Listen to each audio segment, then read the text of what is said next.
what the government's intending from fee deregulation is to introduce more competition into the sector to drive higher performance. So what they would like to do is see universities differentiating themselves a little more, maybe competing with one another a little more fiercely, because the intention is that students will benefit and that standards will rise. These are universities that really drive research, innovation, a skills pipeline, and indeed economic activity in their regions.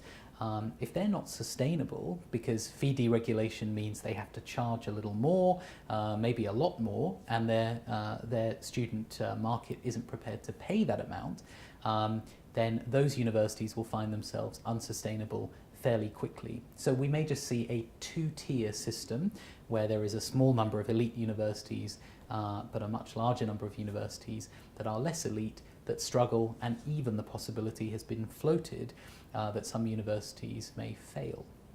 Outline for me what the current situation is surrounding fee deregulation.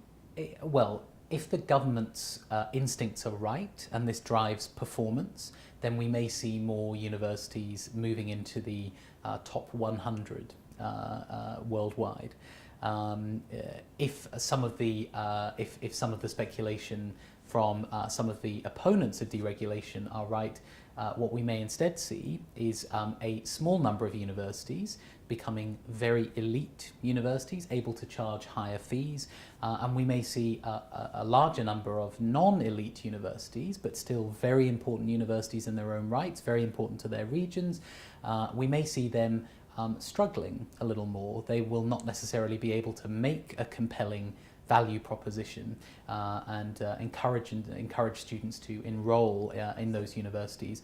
And these are critically important universities around the country. So what are your thoughts on the matter of deregulation? My How personal do you feel? thoughts?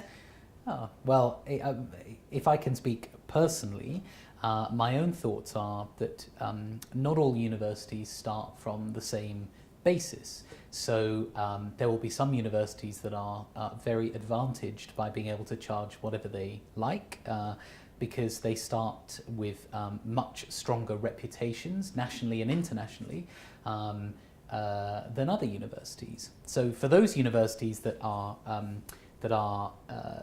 starting with those natural advantages of, say, longevity or prestige, I'm thinking, in the main of members of the Group of Eight, but there will be other universities. They start with a natural advantage, and my sense is that that advantage would simply grow. The corollary of that is that universities that start without that advantage may experience a period of instability or even decline.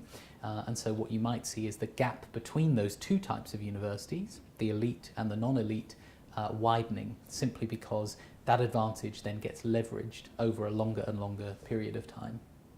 UON News.